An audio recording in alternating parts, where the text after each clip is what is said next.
नमस्कार विद्यार्थी मित्र व मैत्रिणींनो, सर्वांचं स्वागत आहे PW या ऑनलाईन प्लॅटफॉर्मला। तर आज नोंदणी व मुद्रांक शुल्क विभागाचा जो पेपर झाला त्या पेपरमध्ये जे काही प्रश्न आपल्या हाती लागलेत किंवा मुलांनी आपल्याला सांगितले ते प्रश्न आपण इथं घेण्याचा प्रयत्न करू। काही प्रश्न जे कालच्या सुटले असेल आपल्याकडून सांगताना ते सुद्धा प्रश्न जे आपण आज इथं घेण्याचा प्रयत्न करू, जेणेकरून अपकमिंग एक्झामच्या मुलांना खूप चांगला फायदा होईल। तर एक पहिला प्रश्न की विचारला होता, म्हणते की केंद्राचा कार्यकारी प्रमुख कोण असतो? ठीक आहे,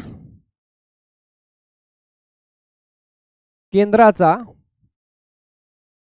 कार्यकारी प्रमुख कोण असतो? केंद्राचा कार्यकारी प्रमुख कोण असतो? तर तुम्हाला माहित आहे केंद्राचे कार्य करून राहिले म्हणजे काहीतरी कृती करून राहिले तर ते प्राईम मिनिस्टर असतात। ठीक आहे, आणि जर कधी मग याच्याच अनुसरून होऊ शकते, आता उद्या वास्तविक प्रमुख विचारेल, सॉरी आपला नामधारी विचारेल, तर नामधारी कोण असेल मग? तर नामधारी प्रमुख असेल माझे मित्रांनो राष्ट्रपती। हे लक्षात ठेवा, राष्ट्रपती नामधारी असतात। आणखी एक प्रश्न विचारला होता, म्हणते माझ्या मित्रांनो, ठीक आहे, सिलिकॉन या मूलद्रव्याचा ॲटॉमिक नंबर काय आहे? सिलिकॉन,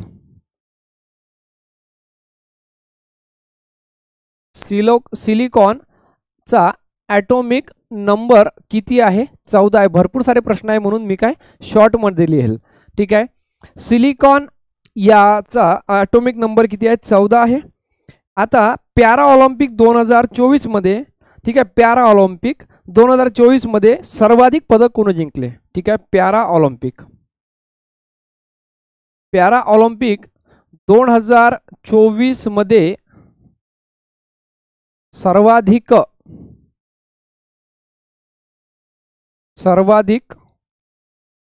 पदके कोणी जिंकले? पॅरा ऑलिम्पिक 2024 मध्ये सर्वाधिक पदके चीनने जिंकले होते पॅरामध्ये, आणि तसं विचारलं तर अमेरिका त्या प्रश्नाचं उत्तर होईल। यानंतर माझ्या मित्रांनो भारताने किती जिंकले होते? होऊ शकते भारताचं उद्या विचारेल, तर भारतानं 6 पदकं जिंकलेले होते। किती? भारतानं 6 पदकं जिंकलेले होते। पुढचा प्रश्न आहे, इथं किती जिंकले होते? चीननं 94 जिंकले होते। 94, 94। पुढचा प्रश्न आपण घेतोय की पहिला पेशवा विचारला होता, म्हणते माझे मित्रांनो।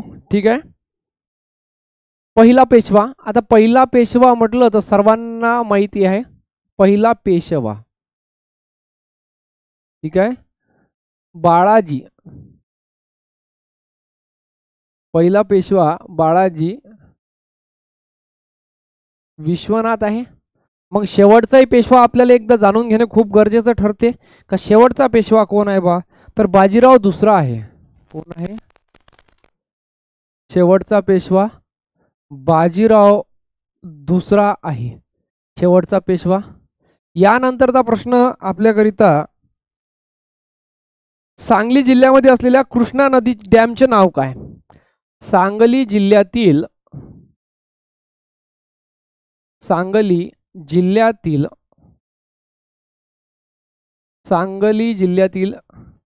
कृष्णा धरणाचे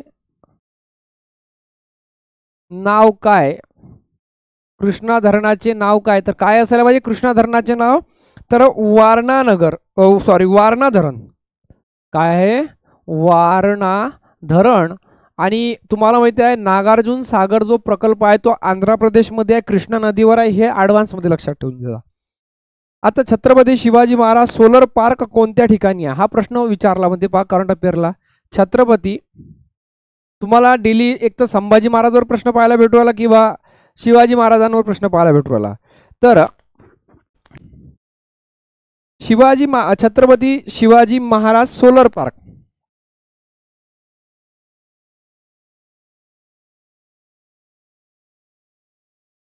सोलर पार्क कुठे आहे?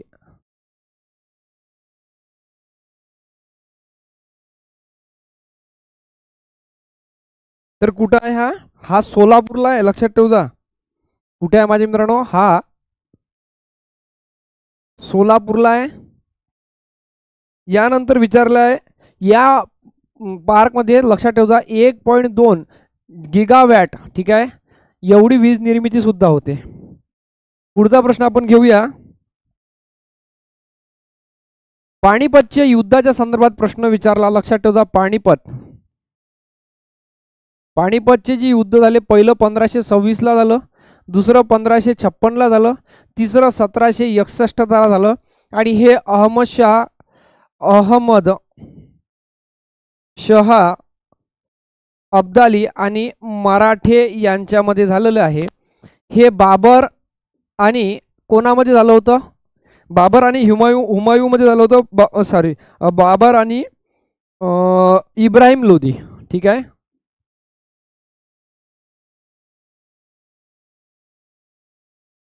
इब्राहिम लोधी.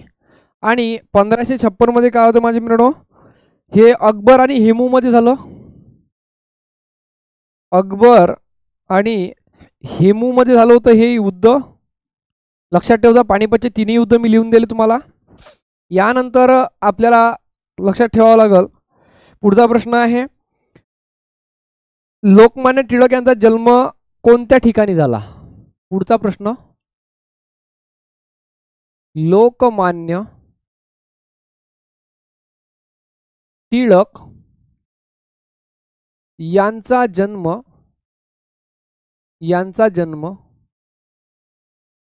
कोणत्या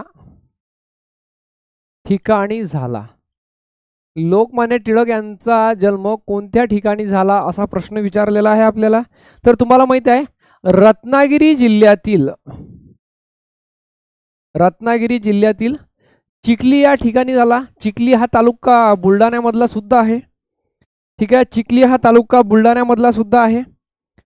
तर यांचा जन्म झाला होता 23 जुलै रोजी, 23 जुलै 1856 रोजी. तर यांचा कार्यकाळ आहे 1 ऑगस्ट 1920 आणि याच दिवशी भारतात असहकार चळवळ सुरू झाली. असहकार चळवळ काय सुरू झाली होती भारतात, ठीक आहे, जी 1922 पर्यंत पुरली, ठीक आहे. पुढचा प्रश्न आपण घेऊया. आणि यांनी 1881 साली काय केलं होतं माझ्या मित्रांनो? केसरी सुद्धा चालू केलं होतं आणि मराठा सुद्धा. पंचायत समितीचे सचिव विचारले असतात. तुम्हाला माहिती आहे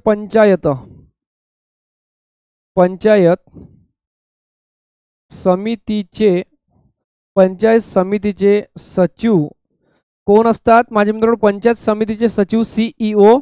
तर कोण असतात? आपले BDO असतात, ब्लॉक डेव्हलपमेंट ऑफिसर. यांची निवड MPSC मार्फत केली जाते, ठीक आहे. आणि हे क्लास 1 असतात, लक्षात ठेवा. ग्रामपंचायतीचे ग्रामसेवक, जिल्हा परिषदेचे CEO, ठीक आहे. पुढचा प्रश्न आपण पाहूया. काल त्यांचा स्तर विचारला होता. DNA चा फुल फॉर्म विचारला होता, म्हणजे डीऑक्सिरायबो न्यूक्लिक ऍसिड फुल फॉर्म सुद्धा विचारून राहिले. त्यानंतर FDI चा फुल फॉर्म विचारला होता, म्हणजे फॉरेन डायरेक्ट इन्व्हेस्टमेंट. आणि ते काल एक असा प्रश्न होता याच्या संदर्भात की कोणत्या राज्यामध्ये जास्त आहे? तर ते महाराष्ट्रात सर्वात जास्त FDI, ठीक आहे. सर्वात जास्त FDI कोणत्या राज्यामध्ये आहे? तर मग महाराष्ट्रामध्ये आहे. यानंतर आपल्याला मराठीमध्ये प्रश्न विचारला होता, म्हणजे भूतकाळापासून कालपासून जरा भूताचे काळ जास्त विचारून राहिले, होऊन गेलेले, ठीक आहे. राम शाळेत गेला होता, प्रश्न होता म्हणते राम शाळेत गेला होता. आता हे रामला शाळेत जाण्याची पूर्ण क्रिया काय झाली? पूर्ण भूतकाळ झाली, पूर्ण भूतकाळ झाली क्रिया, ठीक आहे. पुढे आपण पाहूया माझे मित्रांनो. यानंतर सूर्य या शब्दाचा समानार्थी शब्द विचारला होता, म्हणते सूर्य या शब्दाला समानार्थी, सूर्य या शब्दाचा समानार्थी शब्द कोणता? तर माझे मित्रांनो चंद्र, रवी. तर तुम्हाला माहिती आहे समानार्थी शब्द रवी आहे सूर्याचा, रवी. सुधाकर. यानंतर प्रश्न विचारला होता मराठी व्याकरणाचा शांतता या शब्दाचा, शांतता कोर्ट चालू आहे विजय तेंडुलकर. बर, तर 4-5 ऑप्शन होते. संघर्ष होता, गोंगाट होता, संघर्ष, कलह, कोणता होता? अपोजिट. शांतता अपोजिट वर्ड विचारला होता तुम्हाला, विरुद्धार्थी. संघर्ष, कलह,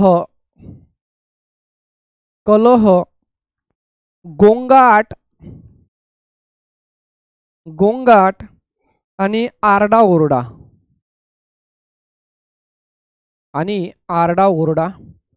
यानंतर आपल्याला एक प्रश्न विचारला होता मध्ये माझ्या मित्रांनो, याच्यानंतर एक की वनमंत्री कोण आहेत 2025 फेब्रुवारीपर्यंत वनमंत्री कोण आहेत? तर तुम्हाला हा प्रश्न कमेंट बॉक्समध्ये सांगायचा आहे, नाईक आहेत का? ठीक आहे. पुढचा प्रश्न, शीतपेयातून बुळबुळे उत्पन्न होतात.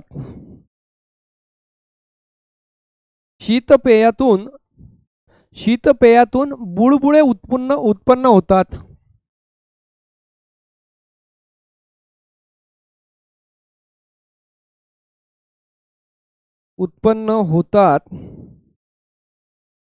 शीतपेयातून बुळबुळे उत्पन्न होतात. ते कशामुळे होतात? तर ते असतात कार्बन डायऑक्साईड CO2 मुळे. ते कशामुळे होतात? CO2 मुळे होतात. यानंतरचा प्रश्न होता, बाप, गणिताच्या संदर्भात एक प्रश्न पोरांनी सांगितला, बाप व मुलाचे वय 4:1 या प्रमाणात आहे.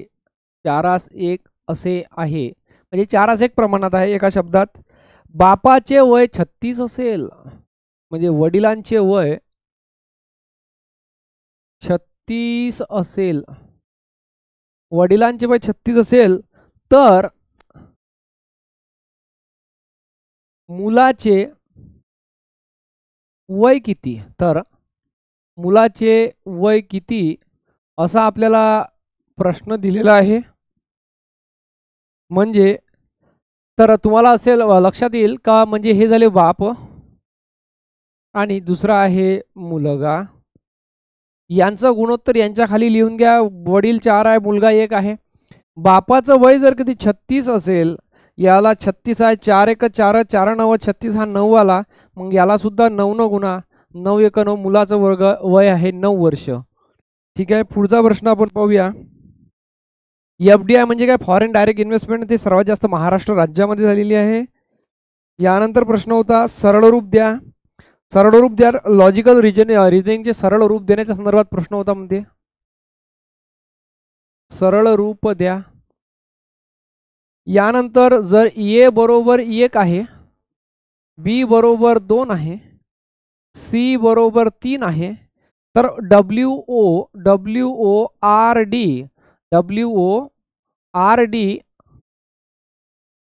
याची बेरीज विचारली माझे मित्रांनो. याची बेरीज विचारली आपल्याला. याची बेरीज किती अशी विचारलेली आहे. ठीक आहे. आता मला सांगा, ABCD मध्ये 1 नंबरला येतो, B 2 नंबरला येतो, Y 25 ला येईल, C 3 नंबरला येईल. प्रत्येकाला एक नंबर असतो 26 अक्षरापैकी. मग W म्हटलं तर 23, O म्हटलं तर 15, R म्हटलं तर 18 आणि D म्हटलं तर 4. 18 आणि 4 22. ओके. 22 अधिक 23 आणि 15. ठीक आहे. 18 आणि 4 22, 22 अधिक 23 अधिक 15. 5 आणि 3 8, 8 आणि 2 10, 10 0 हातचा आला 1, 2 आणि 2 4 आणि 1 5 आणि 1 6, 60 या प्रश्नात उत्तर बनायला पाहिजे होतं. ठीक आहे. यानंतर खेलो इंडिया बीच गेम कुठं झाले म्हणते. खेलो इंडिया बीच गेम कुठं झाले? तर ते झाले माझ्या मित्रांनो गोवा या राज्यामध्ये. कुठं झाले? गोवा या राज्यामध्ये खेलो इंडिया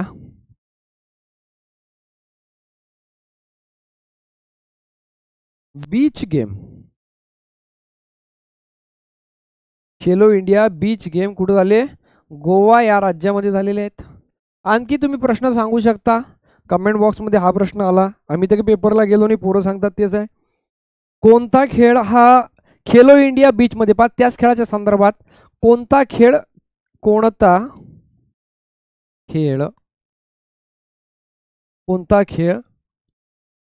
खेलो इंडिया मध्ये समाविष्ट करण्यात आला?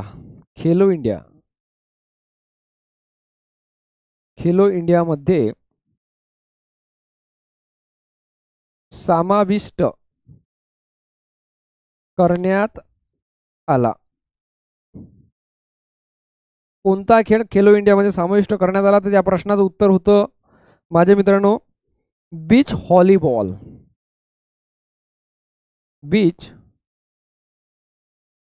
Beach volleyball. ठीक आहे. यानंतर इंद्र लष्करी सराव विचारला म्हणते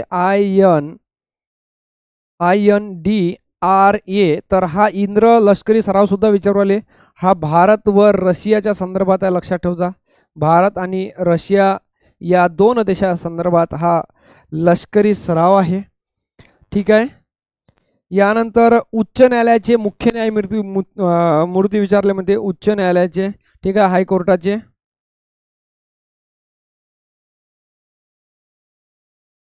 ठीक आहे.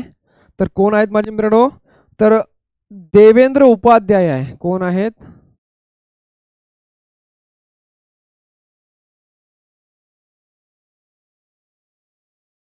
ठीक आहे, देवेंद्र उपाध्याय आहे. जवळपास प्रश्न संपलेले आहेत. आणखी तुम्ही प्रश्न सांगू शकतात. तर हे तुम्हाला एक आढावा देण्याचा प्रयत्न होता, नाही तुम्हाला नोट्स देण्याचा प्रयत्न होता, तुम्हाला एक फक्त कन्सेप्ट सांगण्याचा प्रयत्न होता की बा अशा प्रकारचे प्रश्न एक्झाममध्ये बनत आहेत. ठीक आहे, याच्यामध्ये काही तुम्हाला शिकवण्याचा काही याचा भाग नव्हता. माझं अक्षर तुम्हाला समजलं असेल. एक मला काय सांगायचं का, अशा प्रकारचे प्रश्न म्हणजे काल जसा प्रश्न विचारला होता की बा उपराष्ट्रपती राज्यसभेच्या संदर्भात, आज राष्ट्रपतीच्या संदर्भात विचारला, पंतप्रधानाच्या संदर्भात विचारला. म्हणजे पॉलिटीवरचे प्रश्न येत आहेत, करंट अफेअरचे प्रश्न येत आहेत, काही आपली कोडिंग डिकोडिंग येत आहेत, सिम्प्लिफिकेशन येत आहेत आणि लॉजिकल रिझनिंग येत आहेत. त्यासुद्धा गोष्टी तुम्हाला काय करायच्या आहेत. भेटूया मग अशाच एका नवीन व्हिडिओला. जय हिंद, जय महाराष्ट्र.